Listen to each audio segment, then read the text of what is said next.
Myra media Amar welcomes political analyst KS Prasad. నమస్తే sir. నమస్తే అండి.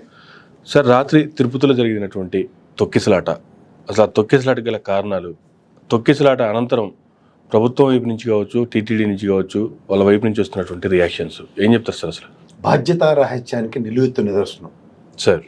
నిన్న ఒక ప్రెస్ మీట్ టైప్లో పెట్టి మాట్లాడిన బిఆర్ నాయుడు యొక్క ఉదంతం సార్, గొడవలు ప్రేరేపిస్తారు, గొడవలు అన్న దగ్గర ప్రికాషన్ ఫ్రంట్. రెండోది ఒక డిఎస్పీ నిర్లక్ష్యం. ఒకేసారి గేట్లన్నీ తిరిగి అక్కడ కూర్చుని ఉంటారు. మీకు తిరుపతి రైల్లో ఎప్పుడైనా చూస్తే గేట్లు ఓపెన్ చేయకుండా కూర్చుని ఉంటారు. సడన్ గా గేట్లు ఓపెన్ చేస్తారు, ఒక్కసారి జనాలు ప్రొయాక్టివ్ గా రియాక్ట్ అయ్యి పరిగెడతారు. ఓకే. సో అప్పుడు ఏమవుతుందంటే కింద కూర్చుని ముసలి వాళ్ళు ఇలాంటి ఆడవాళ్ళ మీద కాళ్ళు వేసి తొక్కేసుకుంటే ఏం జరుగుతుంది, అదే జరిగింది.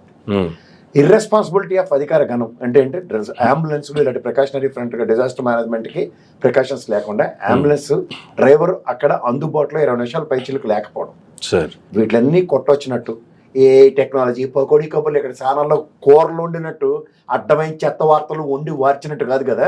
తిరుమల తిరుపతి దేవస్థానంలో అక్కడ బ్రహ్మాండమైన కైంకర్యాలు నడిపించడం అంటే అబద్ధాల పునాదుల మీద దాన్ని ధీటుగా కొండలు కట్టేసినట్టుగా రాజరికాలు చేయడానికి కాదు కదా అక్కడికి వెళ్ళింది. తమాషాలకు ఉందా? మహానుభావుడు లాల్ బహదూర్ శాస్త్రి లాంటి వ్యక్తి ఒక రైలు యాక్సిడెంట్కి ఎలా బాధ్యత వహించి రాజీనామా చేశాడో, ఇది బాధ్యతారాహిత్యమైన విధి నిర్వహణకి బాధ్యత వహిస్తూ రాజీనామా చేయాలి ఫస్ట్ ఆఫ్ ఆల్ సార్. తర్వాత ఏదైనా మాడాలి. ఆ సంబంధిత EO most irresponsible person from the day one. ఆ శ్యామలరావు గారు కూడా మొమ్మట్లేదు. ఎందుకంటే ఈ తిరుపతి లడ్డూల విషయంలో మాటలు ప్రభుత్వం దాని మీద చేస్తున్న దానికి తానా అంట తందన ఆడుకుంటూ ఏంది ఆ దేవదేవుడి కైంకర్యాల విషయంలో మాట్లాడుతున్న అన్యాక్రాంతమైన మాటలకి క్షమార్హం కాదు సార్. ఈ నెట్టి పరిస్థితుల్లో ఉపేక్షించే పరిస్థితే లేదు. గౌరవ చంద్రబాబు నాయుడు గారు ఇవాళ ఆయన కొన్న డిస్క్రిప్షన్ లో ఫస్ట్ వీళ్ళని ఎత్తి అవతల కూర్చోబెట్టింది. ఎందుకంటే నిన్న ఒక పక్కన కోతవేడి దూరంలో మన విడిపోయిన తెలంగాణ రాష్ట్రంలో A11 గా ఉన్న అల్లు అర్జున్ మీద సంబంధిత ఇన్సిడెంట్ మీద ఎట్లా అరెస్ట్ దాకా లీడ్ అయిందో వీళ్ళని కూడా ఇదే ప్రాతిపదిక మీద బాధ్యత వహిస్తూ first of all behind bars చేయండి. ఫస్ట్ ఒక రెస్పాన్సిబుల్ పొజిషన్ లో ఉన్నప్పుడు 1,70,000 దగ్గర టికెట్లు ఇచ్చేయడానికి రోజుకి 70,000 టికెట్లు 10 రోజుల ప్రక్రియకి అంటే దగ్గర 7 లక్షల మందికి టికెట్లు ఇచ్చే కార్యక్రమానికి తెరలేపినప్పుడు ఏ టెక్నాలజీతో దర్శనాలు తోటకూర అని పకోడి కబుర్లు చెప్పావు కదా. ఇప్పుడు ఏమైంది? ఆ దిక్కుమాల టెక్నాలజీలు కనీసం ఆన్లైన్లో కూడా టికెట్లు ఇవ్వలేవా సార్? అంచేత వీళ్ళకి బాధ్యత లేనితనానికి నిస్సాకారానికి ఒళ్ళు పోయే కాలానికి నిలువెత్తు నిదర్శనాలు ఇవి. క్షమార్హం కాదు, మర్యాదగా రాజీనామా చేయాలా లేదా గౌరవ ముఖ్యమంత్రి గారు డిస్క్రిప్షన్ తీసుకుని ఎత్తి అవతరిస్తున్నారు. ఇప్పుడు నిన్న హోంమంత్రి గారు డయాస్ మీద ఉన్నారు. ఇక్కడ ఇంత జరిగినప్పుడు బాధ్యత వహించవలసిన దగ్గర ఇన్ని లక్షలాది మంది గ్యాదరింగ్లు జరిగే దగ్గర ప్రికాషనరీ ఫ్రంట్ లో హోమ్ మినిస్టర్ గారి బాధ్యత ఏది సార్? మన గేమ్ చేంజర్ సినిమాకి ఎస్పీలు వీళ్ళందరినీ మోహరించి విఐపి టైప్ లో అక్కడ ప్రొటెక్షన్స్ తీసుకున్నారు కదా, అక్కడ 2 ప్రాణాలు పోయాయి. ఇక్కడ ఈ విధంగా టీటీడీ దేవస్థానం నిర్వర్తిస్తున్న విధి నిర్వహణలో వాళ్ళు ఎంత రూత్లెస్ గా ఉంటారో, ఎంత రూడ్ గా ఉంటారో చాలా సార్లు ప్రూవ్ అయింది. Even these sort of incidents అయిన తర్వాత కూడా అక్కడ దేవదేవుని చూడడానికి వచ్చే భక్తుల యొక్క మనోభావాలకి గాయాలు తగులుతున్నా సరే, మోస్ట్ ఇర్రెస్పాన్సిబుల్ గా బిహేవ్ చేస్తున్నా సరే, అయినా సరే సంభాలించుకుని ఉంటున్నారు. కానీ ఏ విధంగా కూడా వీళ్ళ దగ్గర బాధ్యత అన్నది ఎక్కడ కనబడనప్పుడు 7 మంది ప్రాణాలు, ఒక నర్సీపట్నం ఒకే ఒక అబ్బాయి చనిపోయాడు, నర్సీపట్నం నాయుడు ఎవరోను, మిగిలిన వాళ్ళందరూ ఆడపిల్లలు. ఎక్కడ ఉందండి వీళ్ళకి బాధ్యత? ఏమనంటే కుంభమేళల్లో చనిపోలేదా, పుష్కరాల్లో చనిపోలేదా అని కోడి కబుర్లు చెప్తే ఇది ప్రజాస్వామ్యం మర్యాదగా ఉండదు సార్. లేదు వివిఐపీలు ఏం కాదు కదా, ఎక్కడో దైవాంశ సంబూతుల్లో పైనుంచి దిగొచ్చిన వాళ్ళు కాదు కదా సార్. ఏఐ టెక్నాలజీ అని మాట్లాడింది నేను కాదు కదా.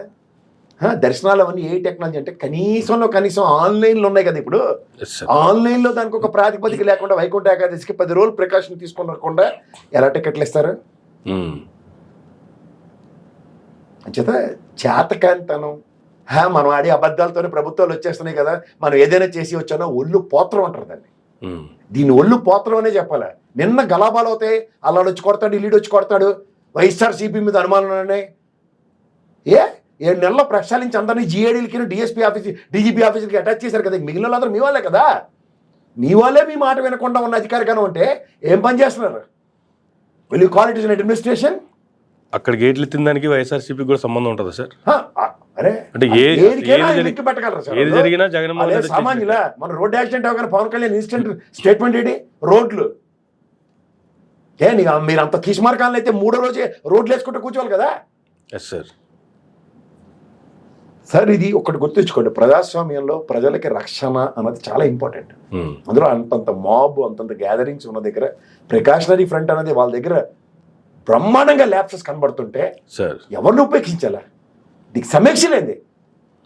ఫస్ట్ టీటీడీ ఈవోని సస్పెండ్ చేసి కూర్చోబెట్టండి.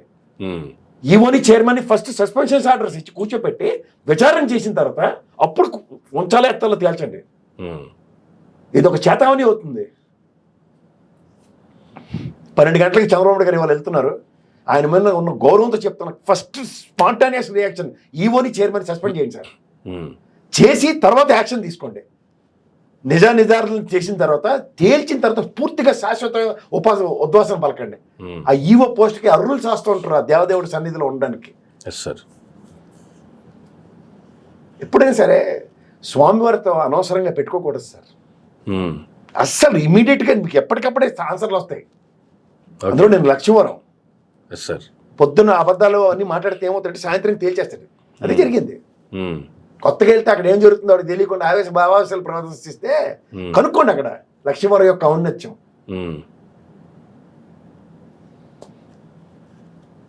నో, ఆ ప్రాణాలకి ఆత్మ శాంతించాలి.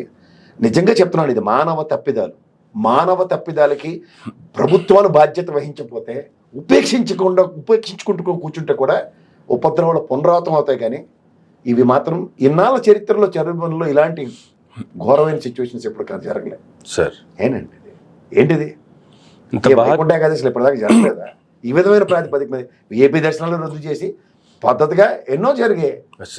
ఇది ఎక్కడండి? ఇది ఎక్కడ విడ్డూరం? ఇంత బాధ్యత రాహిత్యం కొట్టొచ్చినట్టు కనిపిస్తూ ఉంటే ఫైనల్గా ఎవరైతే దీనికి డిఎస్పీ అనేటువంటి ఒక వ్యక్తి మీద నింద మోపుతున్నారో ఆ వ్యక్తి స్పందించకపోవడం వల్ల ఇదంతా జరిగిందని చెప్పి ఫైనల్గా ఆ వ్యక్తిని సస్పెండ్ చేసి చేతులు దులుపుకుంటారా? అదే చేసేలా ఉన్నారు ఇప్పుడు. దీనికన్నా పాపం గౌరవ ఎస్పీ గారు పాపం అక్కడ ఇన్స్టంటేనియస్ గా పరిగెట్టుకుని వెళ్ళి రెస్క్యూ అంతా ఆయనే చేశాడు. అప్పుడు కూడా చాలా బాధ్యతాయుతంగా విధులు నిర్వహించిన డిఎస్పీ. సో సార్ ఒకటి గుర్తుంచుకోండి, వ్యవస్థలో ఒకరిద్దరు తప్పులు చేయడం సర్వసాధారణం.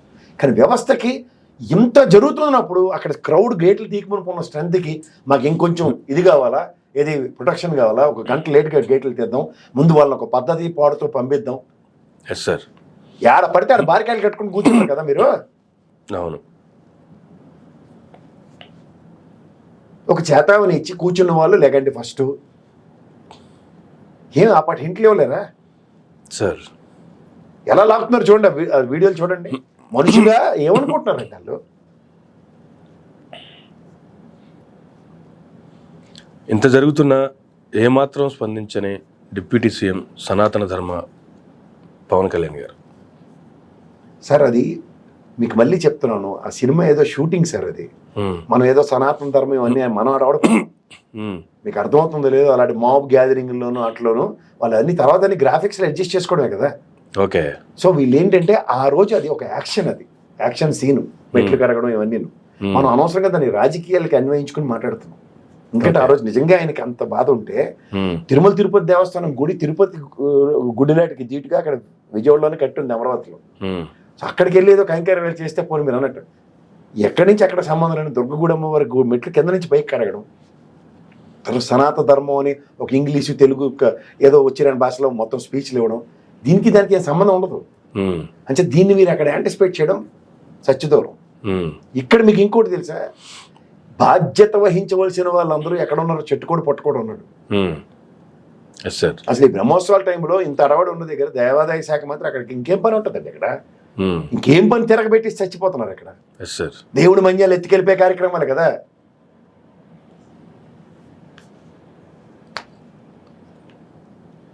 ఇది బాధ్యతారాహిత్యం sir. It's a total irresponsibility of the administration. బాధ్యత వహిస్తూ ఫస్ట్ మర్యాదగా రాజీనామా చేయండి, లేదా గౌరవ ముఖ్యమంత్రి గారు సస్పెండ్ చేసి ఇంట్లో కూర్చోబెట్టండి ఫస్ట్ నివేదిక వచ్చిన తర్వాత. ఎందుకంటే ఆయనకు ఆల్రెడీ ఇచ్చిన నివేదికలో భయంకరమైన నిజాలు చెప్పారట. సో గ్యారంటీగా దీని మీద యాక్షన్ ఫ్రంట్ లో ముందు వీళ్ళు సస్పెండ్ చేయండి, తర్వాత కథ మొదలెట్టండి. కనికరిస్తే కంట్లో వెళ్ళి పెట్టి బ్యాచ్లు వీళ్ళు అందరూ. ఇప్పటి వరకు రాష్ట్రంలో ఎక్కడ ఏ పరిస్థితులు జరుగుతున్నా సరే ఇంకా వైసీపీ మూలాలు ఉన్నాయి, వ్యవస్థల్లో ఇంకా వైసీపీకి సంబంధించినటువంటి వ్యక్తులు ఉన్నారు, అటువంటి వారిని సైన్స్ అవి ఇవి అని చెప్పి కబుర్లు చెప్తున్నటువంటి అధికారులు మంత్రులు ఇప్పుడు దీనికి సంబంధించి కూడా దీన్ని టోటల్గా మరలా వైసీపీ మీద వేసే ప్రయత్నాలు జరుగుతారంటారా? అలా వేస్తే చేతకాంతనం అంటారు దాన్ని. అది ముమ్మాటికి చేతకాంతనం. ఓకే, ఇప్పుడు మీకు అర్థమయ్యే భాషలో చెప్పాలంటే ఇప్పుడు మీరు ఇలా కెమెరాలు సెట్ చేశారు కదా, ఇంకో కెమెరా నన్ను పిల్లండి, ఖచ్చితంగా ఇవన్నీ కదిలిస్తాడు. అవునా కదా? అవును. ఇలా కదిలించే కార్యక్రమం అంటే నీ పంధాకి నువ్వు అన్వయించుకోవడం అంటారు దాన్ని. అంటే ఇవాళ నీకు ఒక అధికారం వచ్చిన తర్వాత ఒక అధికారాన్ని నువ్వు ఎలా పర్క్యులేట్ చేస్తున్నావు అనేది చాలా ఇంపార్టెంట్, క్షేత్రస్థాయి దాకా. దాంట్లో మీ కార్యాచరణని వాళ్ళకి సమంజసం అయ్యేలాగా చెప్పి సమన్వయపరిచి సంధానపరిచి కార్యాచరణలో కావాలి. అది 7 నెలలైనా మీకు ఇంకా చేత కావట్లేదంటే ఏమనాలో మీకు మీ విజ్ఞతకి వదలదు. Please accept it. నిస్సహాయ స్థితిని యాక్సెప్ట్ చేయండి. మూలాల్లోకి వెళ్తే పోలీస్ యొక్క విధి నిర్వహణ, వాడిని అబాస్పాలు చేసుకుంటూ వాడి మీద బాభాండాలు మోపుతూ వాడిని చావు కొడుతూ నువ్వు జగన్మోహన్ రెడ్డి తాలూకు అడవట వైఎస్ఆర్సీపీ విధానాలు మారలేదు ఇలాంటి అనవసరమైన మాటలు అనవసరం. ఎందుకంటే వాడికి అతని సర్వీసులో ఎవరికైనా సరే పోలీసు వాళ్ళకి మీరు గతంలో చంద్రబాబు నాయుడు గారితో చేసినట్టు నాతో చేస్తే కుదరదని ఏ ముఖ్యమంత్రి చెప్పిన ఉదాహరణలు నేను ఎప్పుడు చూడలే ఇప్పటిదాకా. మహా అయితే వాళ్ళకి నచ్చని ఆఫీసులను డీజీపీ ఆఫీస్కి అటాచ్ చేస్తూ ఈ విధమైన డెలిబరేటివ్ స్టేట్మెంట్స్ ఇవ్వడం this the first hour time. ఎందుకంటే కంట్రోల్ లేదు. పర్ఫెక్ట్ ఎగ్జిక్యూషన్స్ జరిగాయి గత ప్రభుత్వంలో, ఈ ప్రభుత్వంలో తట్టుకోలేకపోతున్నారు. ఏదైనా తీసుకోండి మీరు.